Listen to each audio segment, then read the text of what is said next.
In 1820, there was a man by the name of Peter Richley who had perhaps the strangest survival story ever told that we have in human record. Peter Richley got on a ship in 1820 to sail from England to Australia. Along the journey across the ocean, the ship encountered a problem and it began to sink. It went all the way under and everyone perished but a man by the name of Peter Richley. While he was floating in the water, a second ship happened to come along. They saw something in the water. They went over, and sure enough, he was rescued. The next day, they encountered a storm, and the second ship sank. But there happened to be a third ship, and Peter Richley was rescued by the third ship. But something happened along the journey, and the third ship, this is a historical record, you can check out what I'm telling you, it sunk. But there came a fourth ship, and it found that one man in the water. Now, my thing is I would check him out and wonder if he's sinking these ships, but he wasn't. It was just a freak thing. The fourth ship bailed him out of the water and rescued him. Come on, you're gonna help me preach. But while they're on their journey to Australia, the fourth ship sinks and a fifth ship comes along and bails him out of the water. But the fifth ship sunk. And the sixth ship came along. It was called the City of Leeds. That's the name of the ship, the City of Leeds, L-E-E-D-S. The crew pulled him out of the water, gave him warm clothes, fed him meal. He told them his unbelievable story.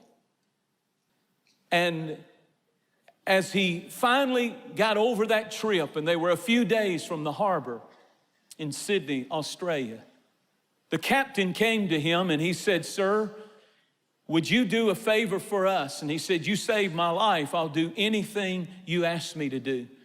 He said, "When we started this journey many weeks ago, there was an old mother, an old woman who won the hearts of the crew. She loved on every one of us, and she knew every man on the crew. Every person on the boat was just the crew. And she had a ticket going to Australia, but she became ill about a week ago, and she is so feverish and so sick that she is dying. She's down to nothing. She hasn't eaten anything. She's burning up with a fever, and we think she's so frail she won't last even till we make it to Australia. Would you, because the whole time that she's been ill and sick and delirious out of her mind with fever, she's been praying, oh God, I beg you, let me see my son one more time. Just let me live to see my son, I beg you." And he said she goes in and out of almost a coma, but that's the prayer whenever she comes around. And the crew loves her so much, but she knows all of them, but she won't know who you are because we picked you up in the ocean. Would you pretend to be her son so she can leave this world in peace? He said, "Of course I will."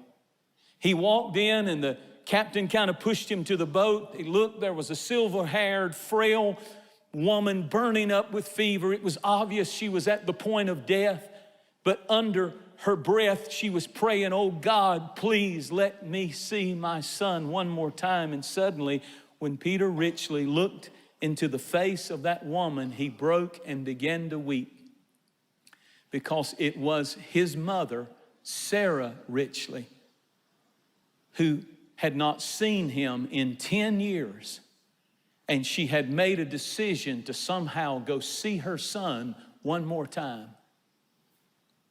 And I believe the only reason that 5 ships sinking couldn't take him down, the storm couldn't destroy him, is we are to never underestimate the power of a praying mother.